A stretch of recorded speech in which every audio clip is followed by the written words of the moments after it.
पिता मैं आपका अंतिम दर्शन तक नहीं कर पाएगा। और दूसरा कष्ट यह है कि तात न ही सौंपे हुए हैं। अगर जाना ही था तो मेरा हाथ तो राम जी के हाथों में दे जाते, आप तो मुझे अनाथ करके चले। फिर भरत जी ने पूछा, मां पिता की मृत्यु का कारण क्या है? अब कैकेयी जी ने आदि से अंत तक की पूरी गाथा सुनाई।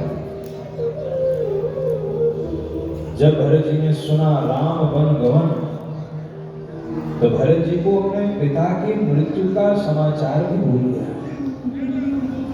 भरत ही बिसर्यो पितु मरण, सुनत राम वन गवन। मुख से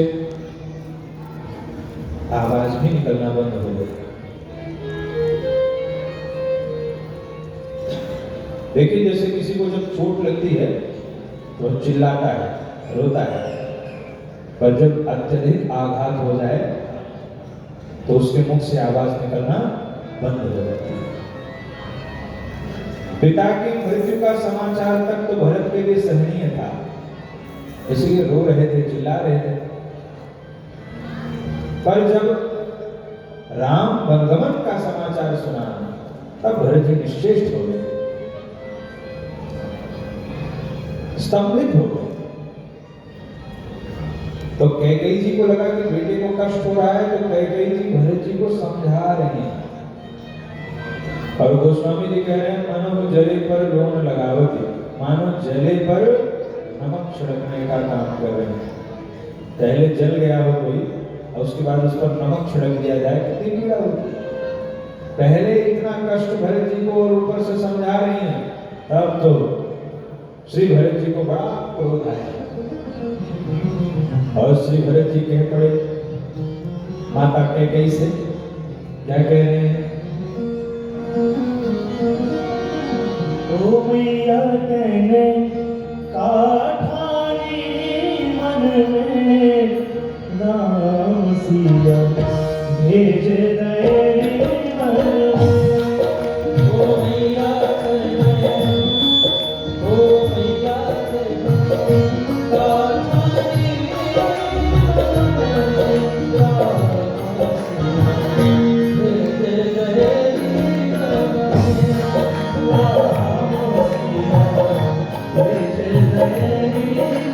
में।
होंगे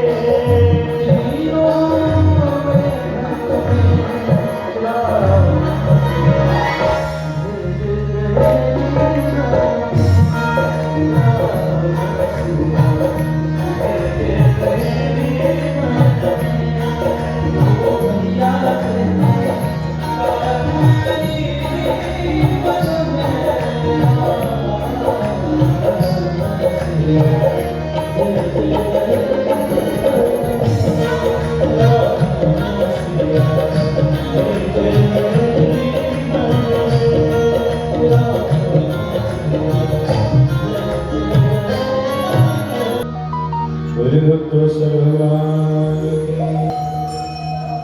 भरत जी ने कैकेयी माता को कटु वचन कहे। उसी समय मंथरा आ गई सजी धजी, तो शत्रुघ्न जी खूब पिटाई की उसने, लगे घसीटन धरी धरी चोटी। अब चिल्लाने लगी, तब भरत जी ने छुड़ा दिया। भरत दयानिधि दीन छुड़ाई, कहा इसको छोड़ दो। शत्रुघ्न जी ने कहा नहीं, वही है जो कह रही थी कौन द्रव हो हमारी का हानि। चेरी शान जब हो की रानी कह रही थी, आज देखो कैसे रानियों जैसे सजी धजी दौड़ रही है, और एक घर में ऐसा विघ्न पैदा कर दिया इसे। भरत जी ने कहा नहीं, इसको छोड़ दो, स्त्री है, इसको दंड हम नहीं दे सकते, इसको छोड़ो, भगवान की जैसी इच्छा होगी वो करेंगे। छुड़ा दिया। दोनों भैया कौशल्या माँ के पास गए, पूरी रात वहां व्यतीत हुई। और अगले दिन गुरुदेव वशिष्ठ श्री भरत को लेकर के गए, दशरथ जी का अंतिम संस्कार करवाया। सरयू के तट पर चिता तैयार की गई और विधि विधान से श्री भरत जी ने अपने पिता का अंतिम संस्कार किया, पूरे विधि विधान से किया। कोई एक कह ना पाए कि बड़े पुत्र के अभाव में देखो छोटे ने ध्यान नहीं दिया। इसलिए भरत जी ने पूरे विधि विधान से वह सब संपन्न किया। और उसके बाद गुरुदेव वशिष्ठ की आज्ञा से एक सभा लगी। उस सभा में महाराज दशरथ के जाने के बाद पहली सभा है। और उस सभा में गुरुदेव वशिष्ठ ने भरत जी को अपने पास बैठाया हुआ है। माताएं भी हैं, सब पूर्वासी भी हैं, मंत्री भी हैं। गुरुदेव के भाषण से उस सभा का शुभारंभ हो रहा है। वशिष्ठ जी कहते हैं, सुनहु भरत भावी प्रबल, बिलखि कहो मुनिनाथ, हानि लाभ जीवन मरण, जस अपजस विधिहात। हे भरत सुनो, भावी प्रबल है, हानि लाभ जीवन मरण जस और अपजस यह अपने हाथ में नहीं है। यह किसके हाथ में है? विधि हाथ में। हानि होगी कि लाभ होगा हमें नहीं पता है। पता चला हमने सोचा था हानि होगी और फिर हो गया लाभ। हमने सोचा था लाभ होगा, हो गई हानि। इसी प्रकार कब जन्म मिलेगा, कब मृत्यु हो जाएगी, कब यश मिलेगा, कब अपयश मिलेगा, यह भगवान के हाथ में है, हमारे हाथ में नहीं है। एक बार एक सभा थी, उस सभा में एक कबूतर बैठा था। यमराज आए उस सभा में, तो यमराज उस कबूतर की ओर देखे तो मुस्कुरा पड़े। यमराज हंस दिए, किसको देख के? कबूतर। अब चले गए अंदर। पक्षियों के राजा गरुड़ आए तो कबूतर थरथर कांप रहा है। जिसको देख के यमराज हंस रहे हैं, क्या समझते हो? वो प्रसन्न होगा? पक्षियों के राजा गरुड़ आए, बोले क्या बात है? कबूतर ने कहा, महाराज यमराज हमको देख के हंसे हैं और यमराज का हंसना आप समझते हो, मेरे दिन पूरे हो गए, अब आप ही मेरी रक्षा कीजिए। गरुड़ जी ने कहा, यमराज से तो मैं बात नहीं पूछूंगा, पहले तू बैठ मेरे ऊपर, मैं तुझे यहां से दूर कहीं सुरक्षित स्थान पर रख करके आऊं। गरुड़ जी ने अपने ऊपर बैठाया कबूतर को, हजारों किलोमीटर दूर लेकर के गए, एक गुफा में उसको सुरक्षित रख दिया। उसके बाद गरुड़ जी लौट करके आए और यमराज के पास गए। यमराज के पास जाके गरुड़ जी ने कहा, महाराज आपसे मैं यह पूछना चाहता हूं कि जब आप आ रहे थे तो बाहर आप एक कबूतर को देख के हंसे क्यों? यमराज और जोर जोर से हंसने लगे। गरुड़ जी ने कहा, आप उत्तर दीजिए, आप क्यों हंसे? यमराज ने कहा, उसकी रेखाओं में यह लिखा था कि अब से कुछ ही मिनट में यहाँ से हजारों किलोमीटर दूर एक सर्प के खाने से उसकी मृत्यु हो जाएगी।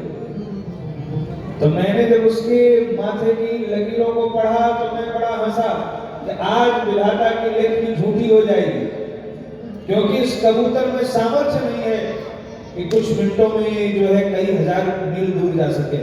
तो मैं तो इसलिए हंसा था कि आज विधि विधान झूठा हो जाएगा। पर तुम ऐसा क्यों पूछ रहे हो? गरुड़ जी ने कहा, महाराज मैं तो उसे हजारों मील दूर छोड़ के आया हूं। क्या बात कर रहे हो? कहां छोड़ के आए हो? मैं उसे गुफा में छोड़ के आया हूं। यमराज ने कहा, गरुड़ जी को कहा, सुनो महाराज, वो गुफा नहीं थी, तुम उसको सर्प के अजगर के मुख में रख के चले आए। तुम स्वयं उसकी मृत्यु के कारण बन गए। गरुड़ जी की आंख में अश्रु बह चला। यमराज ने कहा, आज यह सिद्ध हो गया, हानि लाभ जीवन मरण, जस अप जस विधिनाथ। जो लिखा है वो हो गया है, उसे कोई नहीं रोक सकता। इसलिए वशिष्ठ जी कह रहे हैं, जो होना था वो हो गया। क्या सुंदर तर्क है वशिष्ठ जी के पास, क्योंकि जो शास्त्र निष्ठ व्यक्ति होता है उसकी बात को आप झुठला नहीं सकते। तो जो भी वशिष्ठ जी कहते हैं शास्त्र की कहते हैं। लेकिन धन्य हो श्री भरत, जो वशिष्ठ जी से भी एक कदम आगे पहुंच जाते हैं। वशिष्ठ जी ने कहा, भरत हाँ मिला जीवन मरण जस अब जस विधिनाथ। इसलिए जब अपने हाथ में नहीं है तो शोक क्यों करते हो? और तुम्हारे पिता सोचनीय नहीं थे, वंदनीय थे। सोचनीय नहीं कौशल राहु, भुवन चारिदश प्रगट प्रभाव। अब मेरी बात को सुनो, तुम्हारे पिता को प्राण प्रिय नहीं थे, तुम्हारे पिता को वचन प्रिय थे। एक वचन का पालन कौन कर रहे हैं? राम। और दूसरे वचन का पालन तुम करो, तुम राज्य करो,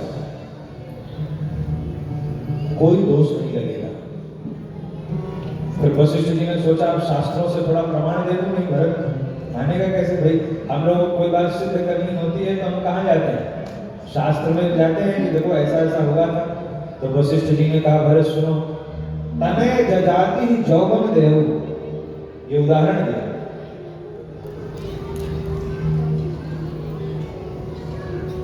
और परशुराम पितु आज्ञा राखी, ये दो उदाहरण दिए, ययाति का और भगवान परशुराम का।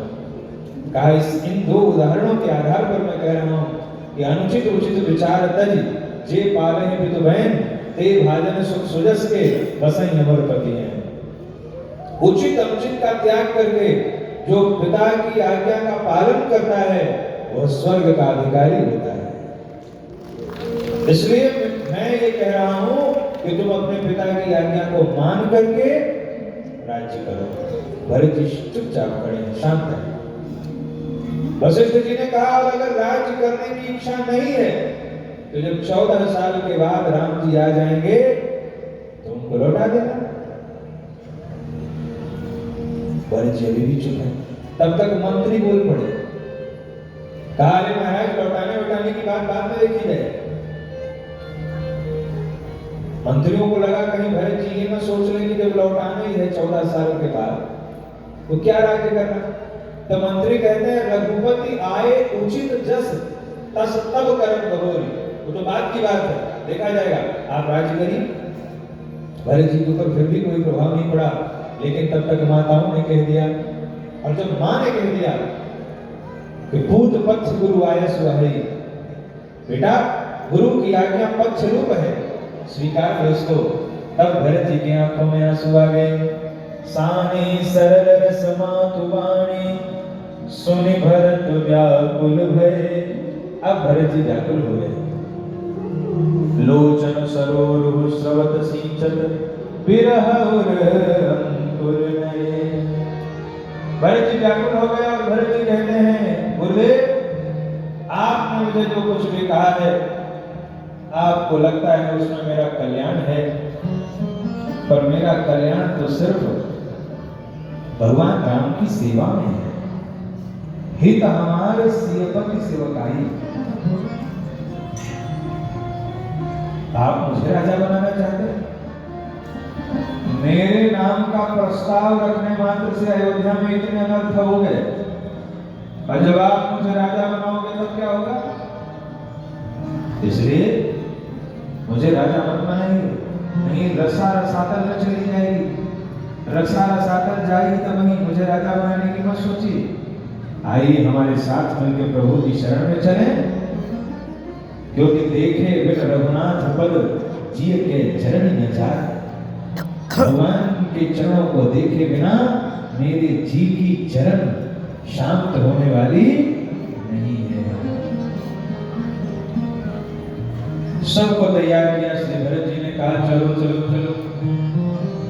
सब प्रसन्न हो गए कि धन्य हो श्री भरत, हम आपको समझ नहीं पाए। श्री भरत जी सब को लेकर के चल रहे हैं भगवान को मनाने। आनंद हो रहा है, सब तैयार हो गए। कुछ रथ पर बैठे हैं, कुछ हाथी पर बैठे हैं, कुछ घोड़े पर बैठे हैं, कुछ माताएं पालकी में बैठी हैं। श्री भरत जी चल रहे हैं। भरत चले चित्रकूट हो रामा, राम को मनाने। भरत चले चित्रकूट हो रामा, राम को मनाने। भरत चले चित्रकूट हो रामा, राम को मनाने। भरत चले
बोले भक्तवत्सल